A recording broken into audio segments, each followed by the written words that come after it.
How's it going, everybody? CJ here, back with another video. We're doing another one of the first thoughts for new cards for your commander decks that are going into 99. We're going to be talking about the green cards in this video. We'll also talk about the artifacts, lands, and MDFCs. Remember, I'm not going to talk much about legendary creatures because they get their own videos. And also remember to hit that subscribe button if you haven't already. It's literally right here. Just click on it. Or maybe it's over here. But click on that. Also, like this video, comment down below if there's any cool cards that I did not mention that I should have mentioned or that you guys are utilizing in decks. What else do we have? We have in the description, we have the Discord if you want to chat with us, Twitch and Twitter. We also have the TCG Player affiliate link and the Patreon if you want to support the channel through either of those routes. And we're going to hop into this. I mean, you're going to buy cards anyways. Buy them through the TCG Player affiliate link. Alright. We're starting off with the green cards, and the first one I'm going to talk about is Accomplished Alchemist. This is, at its worst, a 4-mana dork, which is really, really bad.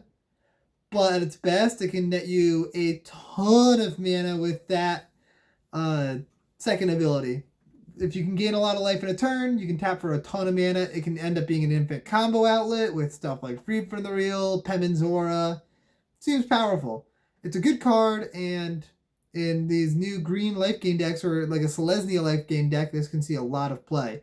It seems like a shoo-in for like Trostani and stuff similar to that. So, I like it. Next up, we got Charge Through. I only wanted to mention this one because it's a similar effect to stuff that you'd see in a Feather deck, and it's a very powerful effect. Just a 1 mana card draw, instant speed to target something. That can be utilized in the future. Right now, I think its best deck is probably like Gargos. It's 1 mana instant speed to fight something and draw a card. Seems pretty solid. And I think it's a card that could end up being abused in the future. And right now, it's got its niche spots, but it's not a bad card. It's just a card I want you guys to keep your eye on. Next up, we got Ecological Appreciation. Search your library and graveyard, which is huge. The fact that you can check either or. From up to 4 creature cards with different names that each have a mana value of X or less and reveal them. An opponent, so you get literally out of your entire deck and graveyard, you get your 3rd and 4th best creatures out of your deck into play. That's great. This is a powerful card. It's kind of like a Tooth and Nail. It's interesting, though. It's kind of like a... What's it called? Gifts Ungiven. It's kind of like a green Gifts Ungiven. I think that's the right card. Let me double check to make sure it's the right card. But I believe it's the right card. Oh my god. Okay. I'm going to say it's the right card. And it is. Yes. So, similar to that, it's a very powerful card. Like, you can... The fact that it's an X spell can be utilized in, like, Zexara and stuff like that. This card is just powerful, and it can get anything you need at any time. And you can also use this to your advantage with, like, one of your opponents. You can cut a deal. Like, I can deal with that artifact that's stopping you from doing what you want to do with the reclamation stage, but you have to let me have my Ulamog as well. Sure. Stuff like that. Like, you can make deals with people with this card. I like that. It's a good politics card. Next up, we've got Emergent Sequence. And the only reason I want to talk about this is because it's 2 mana ramp, which typically is pretty good. But it does turn into a creature, which in this case is probably a downside because it makes it a lot more fragile. But it's 2 mana ramp, so I figured it'd be worth talking about. 2 mana land ramp, which kind of technically, I guess, a mana dork instead, though. It's an interesting card for sure. It's definitely an interesting card. Next up, we've got Exponential Growth. This card can do a lot of work. If you put X is 3, then you're going, what is that, 8 mana? 8 mana to times double the power by, double the power 3 times. So, like, say you have, like, a 5/5 in play. 1 time makes it 10. 2 times makes it 20. 3 times makes it 40. I mean, this card just, X being 2 is very powerful. Casting this for 6 mana is going to do a lot.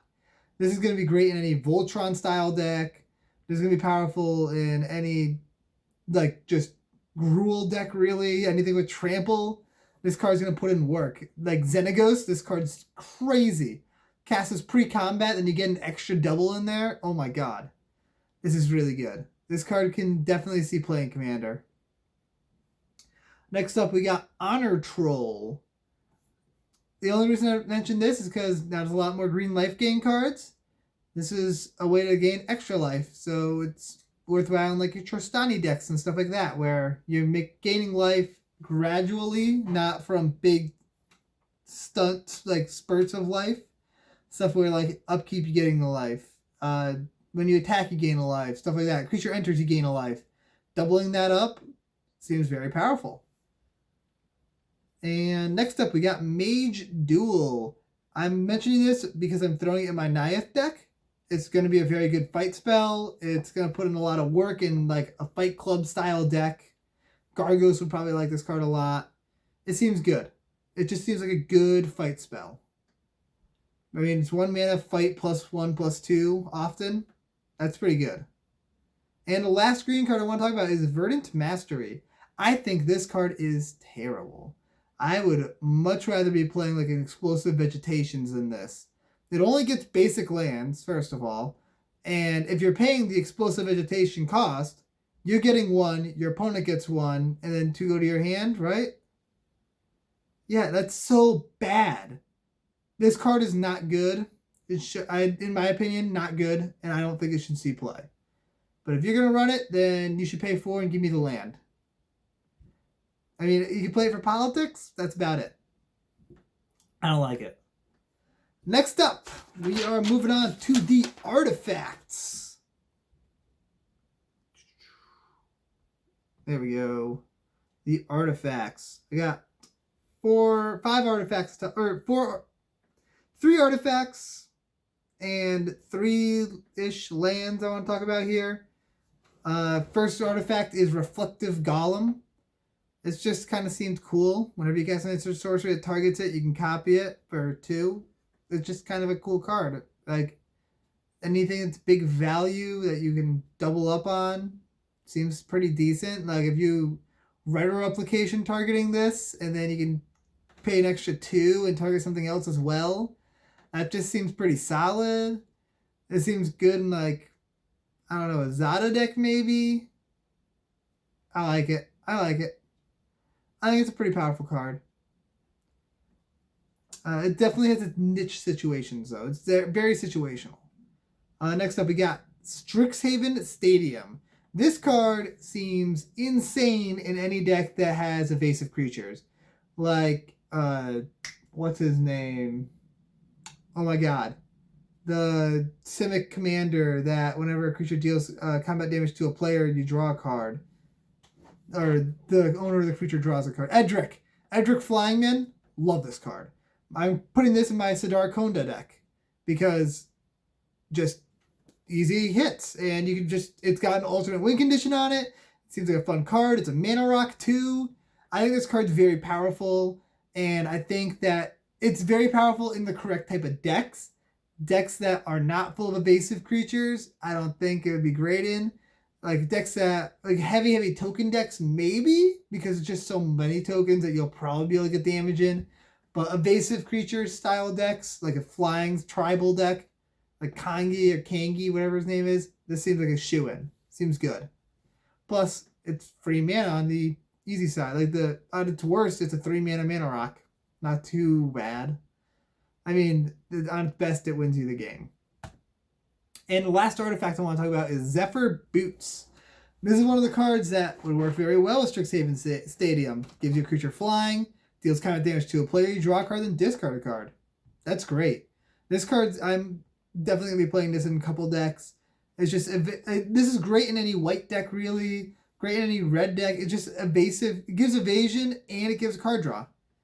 It's good. It's a good card. It's just a generically good equipment. Not amazing, but very good. Now we're on to the lands. First up, we got Access Tunnel. Oh yeah, don't forget, subscribe to the channel. It's right over here. Access Tunnel. You can make your creatures evasive. Anything small you can make evasive. You can use this with the Flames Paint, the Efreet's Flames Painter, and put in a lot of work. Utilize this with something like Strixhaven Stadium and put in a lot of work. This card seems good. It's like a Rogue's Passage, but cheaper, and it's only for smaller creatures. Like Daxos would love this card. Any commander with an attack, any small commander with an attack trigger would love this card. A lot of creatures have good attack triggers or combat damage triggers, but don't get them off that often because they're small creatures. This is a good way to capitalize on those. Next up, we got the Biblioplex. I have no idea if this card's any good. It's like kind of like a fixed Library of Alexandria, which honestly I think Library of Alexandria should be legal in Commander. I don't think it's too strong for Commander at all. It seems fine for Commander in my opinion, but that could just be my opinion. This card is a bad Library of Alexandria, but it does trigger if you have 0 or 7, which I think is significantly more useful because being able to cast everything and then having a way to like refill a little bit is a lot better, I think, than having to hold off on casting things so that way you can utilize it. I think this card's pretty good in certain style decks. Gotta be Spellslingers. Storm, maybe this would be decent in as a last ditch effort to try to hit something once you run out of cards in hand, so you don't fizzle. Seems worthwhile to put in there, but I don't know. I'm very iffy on this card. I don't know how much play it's going to see, and if you run it and it does well for you, please let me know. And the last land I want to talk about is actually just the Cyclolands. They finished off the reveal lands. So they're lands, they're going to be on the screen right now. You reveal a basic land of the whatever type, and you can play untapped. They're solid lands. The original versions were very cheap, so these will probably not be very expensive either. But I think that they're underrated fixing lands, and I think that they're very good for budget purposes. Like, these are the type of lands that should be fantastic to just slip into precons, but they're not doing that. But this cycle just seems like a good cycle for precons, especially because precons tend to have a lot of basics. And lastly, we're going to go over the MDFCs. We got 4 MDFCs I want to talk about. The first one is Augmenter Pugilist and Echoing Equation. I do not care about the Pugilist, whatever that even is. Echoing Equation is extremely powerful. You can turn all your creatures into a target creature, right? Into a target creature. And if that creature is legendary, they're all non-legendary, all of the other creatures.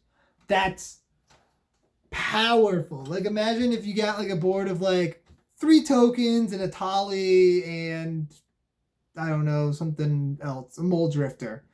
You cast this, target your Atali, then you have 5 Atalis all swinging in. You get 5 cards off everyone's library to cast for free.